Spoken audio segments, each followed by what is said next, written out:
मैं हंसराज गोस्वामी हंस आपको सादर नमन करते हुए मेरी आत्मदर्शन पथ पुस्तक का 24वां भजन आपके समक्ष रखने की इजाज़त चाहता हूँ।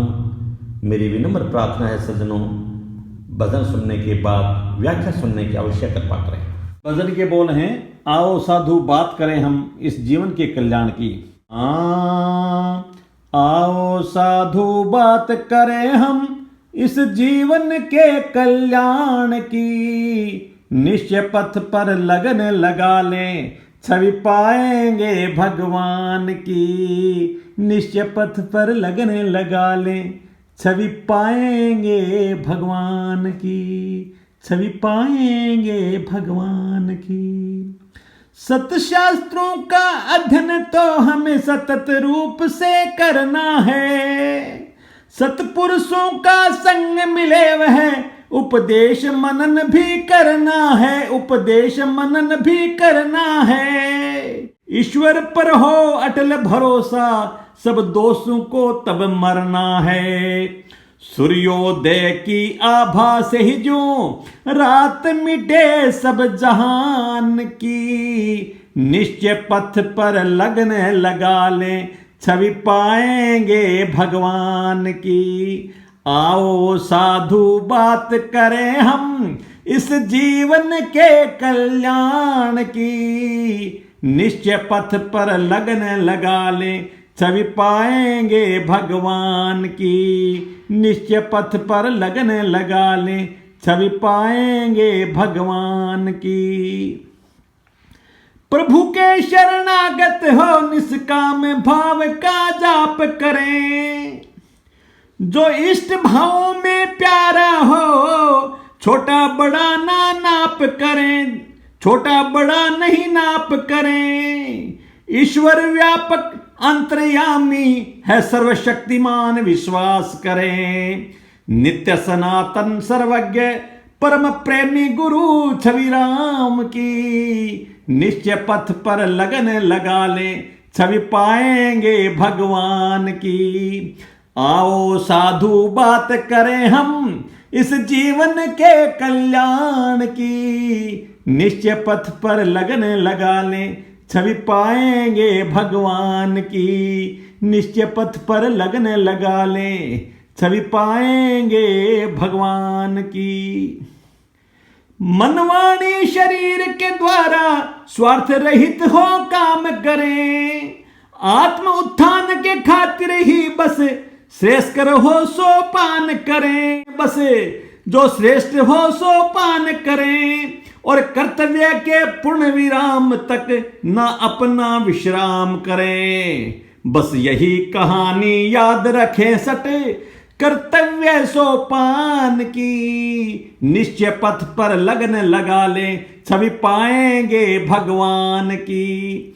आओ साधु बात करें, आओ साधु बात करें हम इस जीवन के कल्याण की, निश्चय पथ पर लगन लगा लें छवि पाएंगे भगवान की। निश्चय पथ पर लगन लगा लें छवि पाएंगे भगवान की। अंतिम है, 6 घंटे की योग साधना ध्यान मनन और ज्ञान ले। ध्यान से सुने सज्जनों, 24 घंटे को किस किस रूप में हम बांटें, किस किस काम के लिए कितना बांटना चाहिए, शास्त्रों में लिखा है। उसी के अनुसार यह कहा है, 6 घंटे की योग साधना ध्यान मनन और ज्ञान ले। 6 घंटे आजीविका में शरीर क्रिया के काम ले। 6 घंटे सोने की खातिर बस मानस को विश्राम दें। हंस कहे सतगुरु से समझें यह कहानी आत्मज्ञान की। हंस कहे सतगुरु से समझे कहानी आत्मज्ञान की। निश्चय पथ पर लगन लगा लें छवि पाएंगे भगवान की। आओ साधु बात करें हम इस जीवन के कल्याण की, निश्चय पथ पर लगन लगा लें छवि पाएंगे भगवान की। निश्चय पथ पर लगन लगा लें छवि पाएंगे भगवान की, छवि पाएंगे भगवान की। सतगुरु निराकार। राधे कृष्णा सीताराम। आओ साधु बात करें हम इस जीवन के कल्याण की, निश्चय पथ पर लगन लगा लें, छवि पाएंगे भगवान की। सत शास्त्रों का अध्ययन तो हमें सतत रूप से करना है, सतपुरुषों का संग मिले वह उपदेश मनन भी करना है। ईश्वर प्रभु अटल भरोसा, सब दोषों को तो मरना है।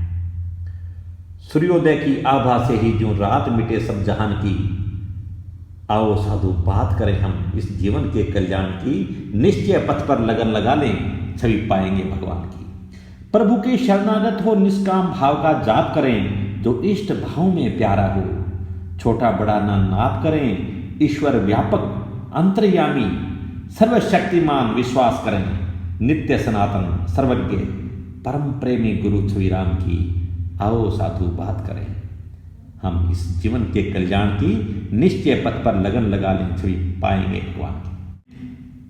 मन वाणी शरीर के द्वारा स्वार्थ रहित हो काम करें, आत्मा उत्थान के खातिर ही बस श्रेयस्कर हो सोपान करें, और कर्तव्य के पूर्ण विराम तक ना अपना विश्राम करें। बस यही कहानी याद रखें सट कर्तव्य सोपान की, आओ साधु बात करें हम इस जीवन के कल्याण की, निश्चय पथ पर लगन लगा लें, छवि पाएंगे भगवान की। 6 घंटे की योग साधना, ध्यान मनन और ज्ञान लें। 6 घंटे आजीविका में शरीर क्रिया के काम लें। 6 घंटे सोने की खातिर बस मानस को विश्राम दें। हंस कहे सतगुरु से समझें कहानी आत्मज्ञान की, हंस कहे सतगुरु से समझें कहानी आत्मज्ञान की, आओ साधु बात करें हम इस जीवन के कल्याण की, निश्चय पथ पर लगन लगा लें, सभी पाएंगे भगवान की। व्याख्या सुनने की कृपा करें सज्जनों। उक्त भजन में जीवन के कल्याण के लिए निश्चित पथ पर लगन के साथ ईश्वर प्राप्ति हेतु संकल्प शक्ति जगाने की ओर सुझाव दिया गया है। इसके लिए परम आवश्यक है कि हम सत्पुरुषों से प्रवचन सुने, सतगुरु से ज्ञान प्राप्त करें, सत्शास्त्रों के अध्ययन से उसकी पुष्टि करें कि जो ज्ञान प्राप्त किया उसमें कितनी सत्यता है जो शास्त्र बताते हैं। फिर मनन करें एवं निध्यासन कर जीवन में धारण करें, और ईश्वर पर इस बात का अटल विश्वास करें कि हम ईश्वर के ही हैं, ईश्वर के ही अंश हैं। ईश्वर हमारा कभी अनर्थ नहीं करेगा। परम पिता ईश्वर हमारा कभी अनर्थ नहीं करेगा। कर्मों का हिसाब ही हमें चुकाना है, एवं जो भी दोष भूलवश हमारे संस्कारों में आ गए हैं उन्हें हमें छोड़ना ही है। तथा जब भी कोई दोष देश काल प्रकृति के अनुसार हमारे सामने खड़ा हो जाए तो राग द्वेष की भावना से दूर हटकर दोष से छुटकारा पाने का प्रबल प्रयास करना है, प्रबल अभ्यास करना है। एवं अब ईश्वर हमें इनसे मुक्ति देगा ही, यह विश्वास भी रखना है। इस सोच एवं अभ्यास की साधना से सारे दोष उसी प्रकार दूर होते चले जाएंगे जैसे सूर्य की रोशनी से रात्रि का तिमिर मिट जाता है, अंधकार हट जाता है, अंधकार दूर हो जाता है। इसके लिए आवश्यक है कि प्रभु के शरणागत होकर प्रत्येक सद्कार्य उसी का समझकर समर्पण की भावना व निष्काम भाव से कर्म किया जाए, तथा जिसको भी इष्ट माना गया है उसके प्रति छोटे बड़े का ध्यान रखे बिना संशय रहित होकर इस बात को अच्छी तरह से माने, जाने, विश्वास करें कि ईश्वर सर्वव्यापक, अंतर्यामी, सर्वशक्तिमान, घट घट में विराजमान, नित्य सनातन, सर्वज्ञ, निर्माता एवं समस्त जीव जो ईश्वर के ही अंश हैं, उनसे प्रेम रखने वाला मेरा इष्ट है। वो छोटा बड़ा नहीं हो सकता। उक्त मान्यता को धारण करते हुए मन से, वचन से, कर्म से बिना किसी कर्तव्य अभिमान के कामना रहित हो, स्वार्थ भाव के बिना आत्म उत्थान हेतु सतगुरु साहेब से प्राप्त ज्ञान जिसकी पुष्टि वेद शास्त्र गीता आदि एवं संतजन करते हैं, उसी को श्रेष्ठकर मानते हुए, उसी को सर्वश्रेष्ठ मानते हुए मानव जीवन की आवश्यकता अनुरूप कर्तव्य पूर्ण होने तक विश्राम नहीं करना चाहिए। सतत अभ्यास करते रहना चाहिए और किसी अभ्यास को बीच में छोड़ना नहीं चाहिए जब तक कि मंजिल नहीं मिल जाती।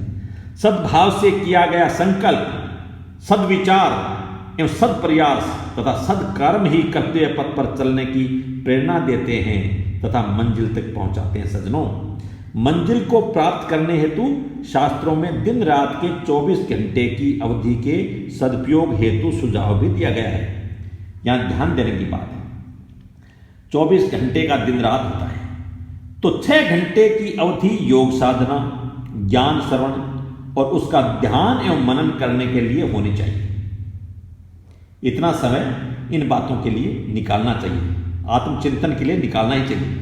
यानी जितना समय सुनने या पढ़ने में लगाया गया है उसका 10 गुना मनन करने में लगाना तथा मनन किए गए समय की 10 गुना अवधि में निधिध्यासन करना, जीवन में धारणा का अभ्यास करना चाहिए तथा इस सोच को जीवन में उतारना चाहिए। जो भी आपको सत्शास्त्रों से मिला, संतों के प्रवचन से मिला, आत्म ज्ञान से मिला, चिंतन से मिला, उसको जीवन में धारण करना चाहिए। 6-6 घंटे की अवधि जीवन निर्वाह हेतु किए जाने वाले कार्य के लिए, मैं शरीर क्रिया आदि के लिए दी गई है कि आजीविका के लिए जो भी नौकरी करते हैं, व्यापार करते हैं, 6 घंटे उसके लिए निर्धारण किया है। तो शरीर की दूसरी क्रियाओं के लिए भी 6 घंटे का निर्धारण किया गया है। तो 6 घंटे की अवधि सोने एवं मानस को विश्राम देने हेतु उपयुक्त मानी गई है, यह शास्त्रों में लिखा है। यहां पुनः इस बात पर जोर दिया जा रहा है कि उक्त सब सद्कृत्य सतगुरु देव से प्राप्त आत्मज्ञान एवं मार्गदर्शन के अनुरूप ही किए जाएं, ताकि मानव जीवन के चारों पुरुषार्थ अर्थात धर्म, अर्थ, काम एवं मोक्ष को प्राप्त किया जा सके। सज्जनों, सादर प्रणाम।